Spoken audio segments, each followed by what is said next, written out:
Okay, it's Thursday. I'm in California. My name's Gary and I'm alcoholic. I'm still sober. I flew in from Houston yesterday. Yesterday I left a video how my son had passed away on Tuesday. And that this God thing really works. Miracles have happened around this whole thing. And I'm just checking in. It's not all over yet, and beautiful things have happened around this horrific news about the death of my baby boy.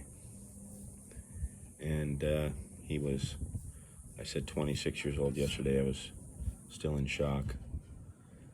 He was 27 years old when he passed away. And he was a great spirit, man. He left a lot of people that are going to miss him, that loved him. Well, I guess what I really want to talk to you guys about is, now it just doesn't matter how much time you have, whether you've got a day or you're trying to get a day sober, or if you've got 30 years sober and you just lost somebody and you're thinking about taking a drink. I have 4 months and 2 days sober and clean from drugs and alcohol. And I'm a guy who can't stop drinking or using drugs on his own power. I needed God's help. And I asked him for that help, and he gave it to me. Don't underestimate the power of God. I'm just going to give you a quick story here. I thought to myself, this is such a horrific thing. After praying, God, please help me get through this and turn this dark, negative thing and this pain, this excruciating pain, into a positive event. So here's what happened so far.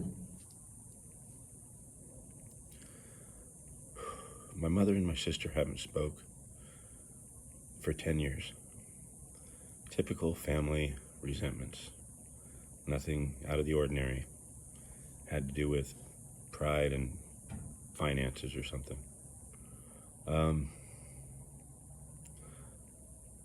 My mother and my sister picked me up from the airport yesterday. They came from Palm Springs to pick me up. I flew into Long Beach Airport. It's a good 2 hours, 2.5 hour ride in the car together. And then we spent the day together. I went to the corner, signed my son, I identified his body, and did something no father should ever have to do. But I was able to do that because I was sober. I didn't make it about anything but my son. And I did that, went in the parking lot, and had a complete emotional and physical breakdown.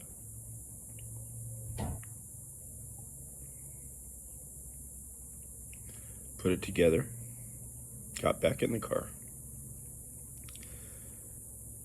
and watched my sister and my mom talk. And we went to dinner. We talked about just silly things, you know, the past and my son, and He was certifiably nuts, man. He would make you laugh. He had unbelievable personality. So, we get back in the car. We got about a 2.5 hour drive home in rush hour, maybe 3. You know, Long Beach to Palm Springs. In rush hour traffic. Up the 91, which is a fucking nightmare. And, you know, over to the 10. It doesn't even fucking matter, but 3.5 hour ride home. And I was exhausted. I hadn't slept for like 24 hours. I nodded in and out a couple times in that 24 hours, but it was so peaceful to be. I was in the passenger seat. My mom was in the back seat. She's 80 years old. She can't hear. She's a fat little Italian lady. And my sister's driving. And I listened to them interact with each other. That was a miracle. And I don't know if anybody has this experience, but like when you were a kid at home and you were in your parents' arms or just at home with your mom and dad and you felt safe. And I was in the car with 2 strong women who love me more than anybody. And I was listening to them interact. These were 2 women who hadn't spoke for 10 years. And they hadn't missed a beat. And I had that feeling, that sense of, I was safe. And safe enough to fall asleep. And that's because, and I was able to feel all of that because I was sober. I got to experience all of that because I was sober. I can guarantee you, and God has a funny way of working on things, but if I was not sober, if I was still slamming speed or drinking, and I got that news, I'd have been right behind my son. There would have been two people they had to identify in the morgue that day. Now what I'm going to do is, I plan to go home. I've had some good experiences, you know, like the one I just shared, and I'm going to go home with my 2 sons and their girlfriends and fiance and my ex-wife, and we're going to sit down together as a family and plan out some kind of memorial service to where everybody my son has touched in life, you know, all his friends and all that can get together probably in a month or so here in California, and we'll celebrate Brandon's life. And whoever wants to share how my son touched their life, they'll get to do so. And it'll be a positive and peaceful event. And it would never happen without sobriety. And I would never be sober without God. All I did was I asked God to be sober. I had a vision. I had a vision for my sobriety, what my life looked like. And just like how I got on the plane yesterday and I was in shock, I had one last little story, and then I'm gonna move on, okay? I'm gonna sign out for the day, but I was getting in the car, and I hadn't spoke to him for 10 years. A friend had called him, must have called him and said, "Hey, Gary's in trouble." Now, this friend's been sober, I want to guess about 20 years, give or take a couple years. And he's a strong guy. His name is Randy. Randy and I used to open the gym every day when I was sober, back in the day with him, and we'd work out and shit. No matter how hard I worked out, I could never get as big as Randy or be as bad as Randy, because he's just a big bad motherfucker, right? And he just wears sobriety, and he wears his opinion right there in front, and that's what I love about Randy. And he's just a strong man. And so my strong friend called me. I was getting into my truck.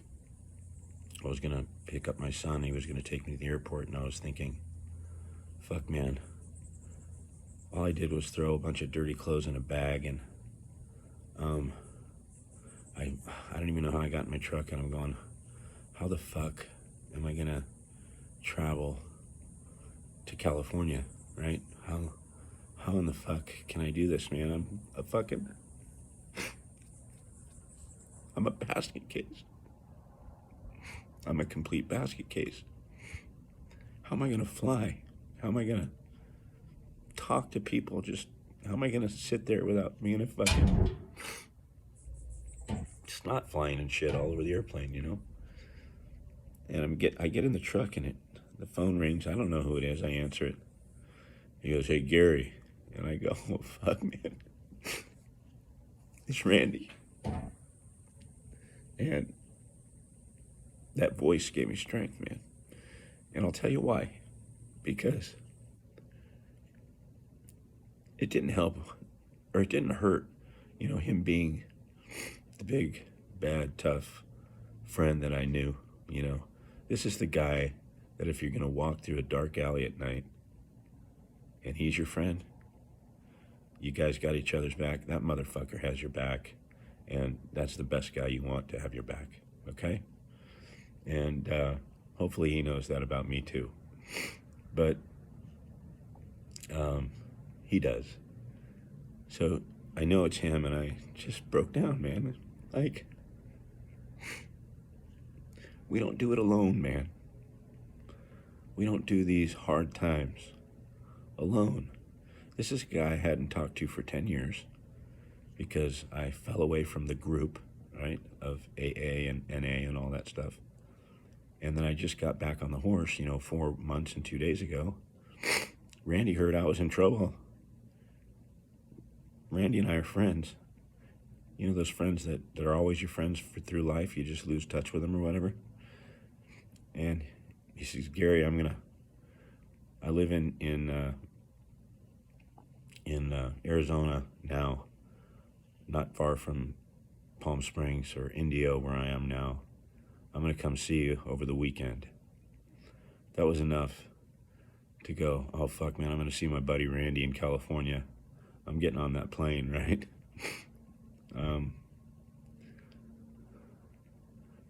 It's the first part, the first word of the 12 steps. It says we, the word we. And the reason, I think, is because they enter the whole program with we. They start it with we because it's a we deal. It's not an I. I admitted I was powerless over alcohol and my life was unmanageable. No. We admitted as a group, because we get through it together. So when God isn't reaching out, God's working through other people. The drumbeat of AA is always going. The drumbeat of NA. Go to a meeting, raise your hand, say, "I need your help." That help is available to you. It takes a lot of courage to do that.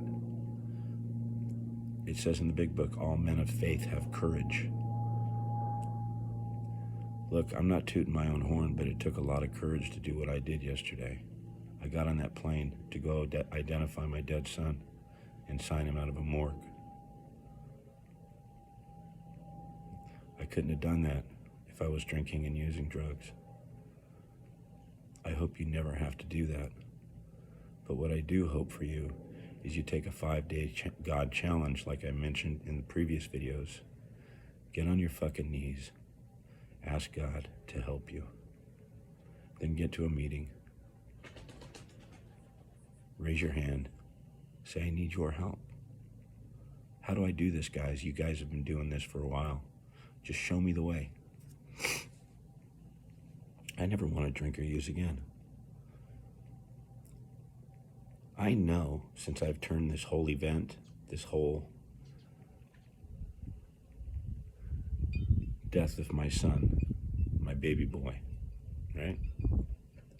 Me and this kid were close. We are two peas in a pod.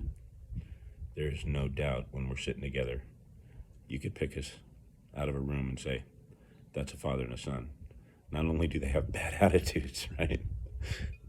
These fuckers, I'll tell you their opinion, and they look alike. But